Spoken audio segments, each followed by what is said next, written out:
មនុស្សយើងកើតមកមិនដូចគ្នាទេការគិតមិនដូចគ្នារូបរាងកាយក៏មិនដូចគ្នាដែរស្ថានភាពរស់នៅក៏មិនដូចគ្នាដែរសូម្បីអាថ្ងៃកើតថ្ងៃស្លាប់ទៅឆ្នាំកើតឆ្នាំស្លាប់ទៅក៏អត់ដូចគ្នាដែរបាទដូច្នេះហើយតែពុទ្ធសាសនាលោកតែងតែដំបូកទូមានរឿងអំពើល្អគឺមិនមែនន័យថាយើងចេះតែធ្វើបានទេបាទអំពើល្អមិនមែនយើងធ្វើនឹកឃើញធ្វើនឹកឃើញធ្វើបាននឹកឃើញចង់ធ្វើឃើញគេធ្វើអំពើល្អយើងធ្វើតាមគេដែរវាអត់បានទេអំពើល្អកើតមកពីកុសលនៃការសន្សំដូចជាការសិក្សាអញ្ចឹងយើងឃើញភាសាអង់គ្លេសយើងមើលឃើញមិត្តភ័ក្តិរបស់យើងគាត់និយាយភាសាអង់គ្លេសគាត់ចាប់ដើមនិយាយភាសាអង់គ្លេសយើងឃើញថាល្អគេនិយាយល្អមែនតើអញ្ចឹងយើងសន្យាខ្លួនឯងថាបន្ទាប់ពីហ្នឹងយើងទៅប្រឹងរៀនភាសាអង់គ្លេសបានល្អមែនតើបាទទៅដល់ចាតែមួយថ្ងៃពីរថ្ងៃរវល់ពេកទៅខ្ជិលអីផងពិបាករៀនមិនចេះមិនអីផងក៏ផ្លាស់ប្ដូរការគិតថាឈប់រៀនតែជប់រៀនណាភាសាអង់គ្លេសបាទចាំស្អែកចាំរៀនខកខ្លួនឯងរហូតស្អែករហូតប៉ុន្តែដល់ឡែកយើងមើលទៅគេអាចនិយាយភាសាអង់គ្លេសបានហ្នឹងគឺមិនមែនគេរៀនតែមួយថ្ងៃទេមិនមែនគេចេះនៅពេលដែលយើងជួបយើងនោះទេបានថាគេរៀនយូរហើយគេសន្សំម្ដងតិចទៅយើងអាចចេះបានហើយការជំនាន់មុនវាអត់មានទំនើបទេបាទយើងអាចរៀនភាសាអង់គ្លេសតាមរយៈបុគ្គលឬក៏ streamline អីហ្នឹងវាថាវាពិសេសវិសាលហើយជំនាន់នោះបាទហើយដូច្នេះ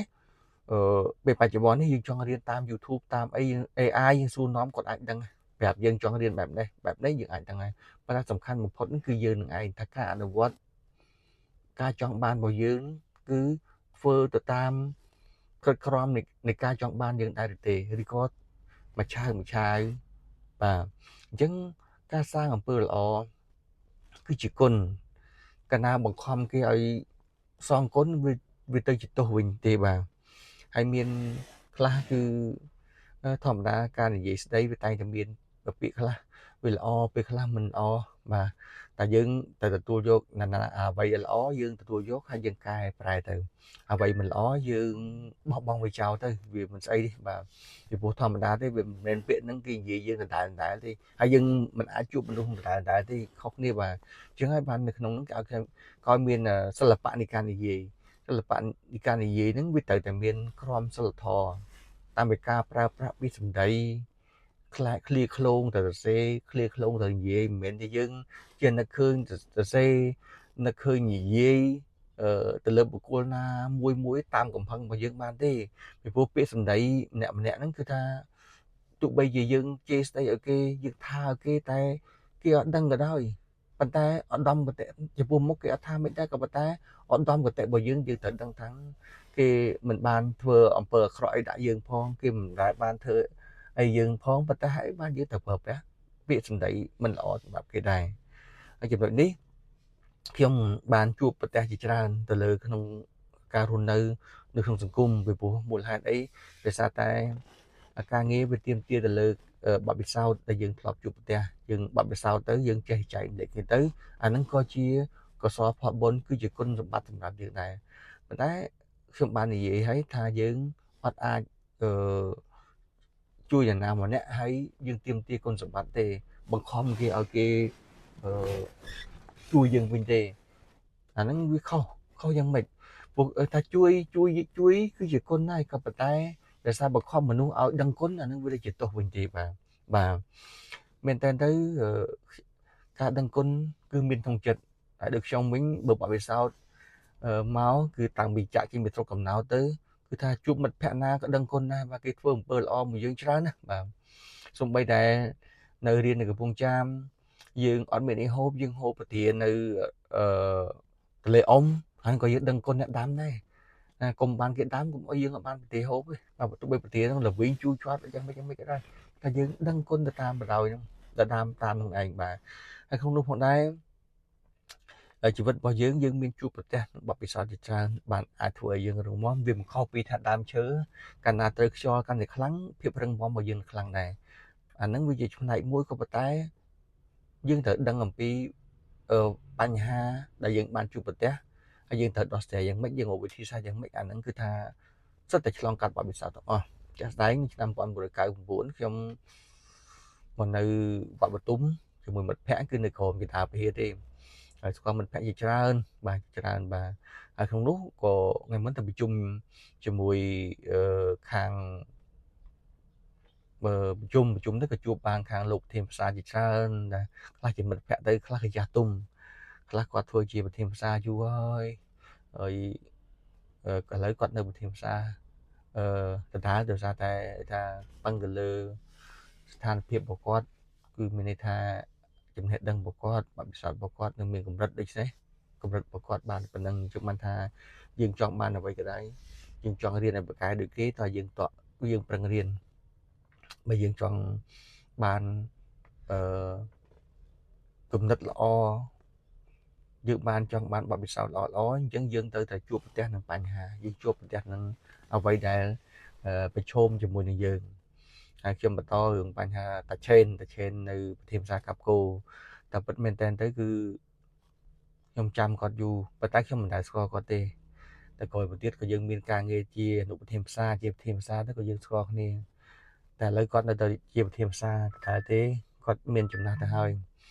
ការខ្ញុំនៅវត្តបទុមហ្នឹងគឺខ្ញុំអាសាទៅទិញអង្គទិញពងមាន់ទិញសៀងហើយទិញត្រីតែពិតផ្សារកាប់គោហ្នឹងលក់ទំនិញល្អបាទតែយើងមិនមានថវិកាដើម្បីទៅទិញទំនិញដែលល្អសម្រាប់ការរស់នៅប្រចាំថ្ងៃទេចំណីអាហារប្រចាំថ្ងៃរបស់ខ្ញុំគឺមានតែសៀងជាមួយនឹងពងមាន់បែកហើយនឹងត្រីរៀលតូចថោកណាត្រីរៀលចំណន់នោះដូចជា2គីឡូតែ500រៀលទេត្រីរៀលណាបាទយើងយកមកឆ្នៃយកមកចៀនយកមកខទៅក៏អាចរស់នៅបានហើយក៏ដូចជាពងមាន់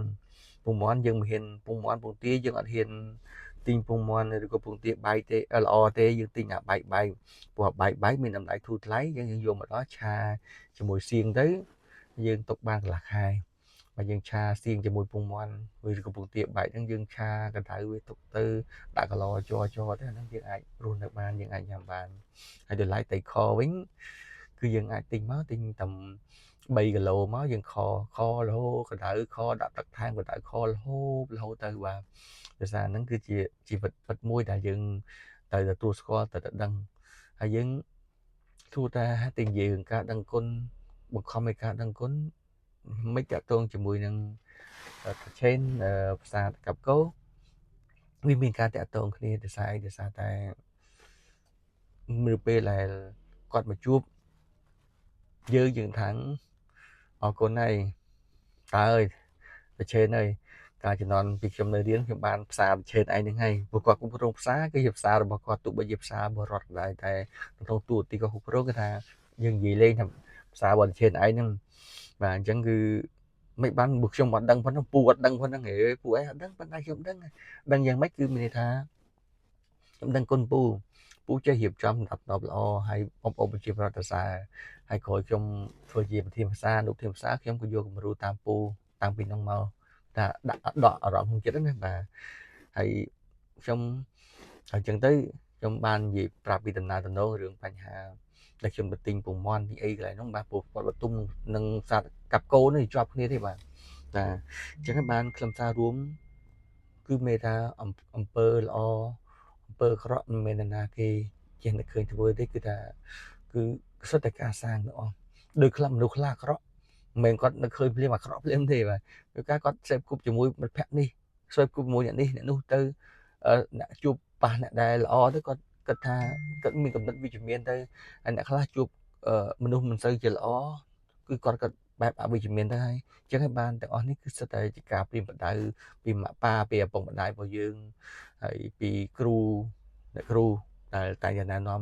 ឲ្យកូនទាំងអស់ប្រព្រឹត្តតែអំពើល្អហើយការសងគុណហ្នឹងគឺកុំចង់បានគុណពីគេបើយើងជួយគេយើងកុំចង់បានគុណពីគេហើយបើសិនជាយើងចង់បានគុណពីគេបានតែបង្ខំឲ្យគេដឹងគុណអានឹងវាទៅជាទោសវិញហើយបាទ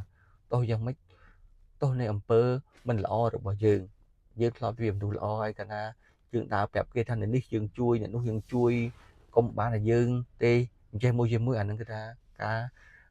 បង្ខំឲ្យគេឲ្យដឹងគុណយើងហើយបាទចឹងដូចគ្នាគុណនិងទោសគឺកើតឡើងអាស្រ័យទៅលើការប្រព្រឹត្តរបស់បុគ្គលម្នាក់ដែលលោកចង់បានដែលគេចង់បានអញ្ចឹងនេះហើយខ្ញុំចង់និយាយអំពីជានិទានកំណត់ខ្លះហើយជាបទពិសោធន៍ផ្ទាល់ខ្លួនរបស់ខ្ញុំចំពោះការដឹងគុណអញ្ចឹងមិនមែនការដឹងគុណហ្នឹងខ្ញុំនិយាយបញ្ជាក់បន្ថែមហ្នឹងគឺឡើងវិញហ្នឹងការដឹងគុណវាល្អហើយបាទយើងចេះដឹងគុណប៉ុន្តែបើបង្ខំគេឲ្យដឹងគុណរបស់យើងគឺជាកំហុសបាទ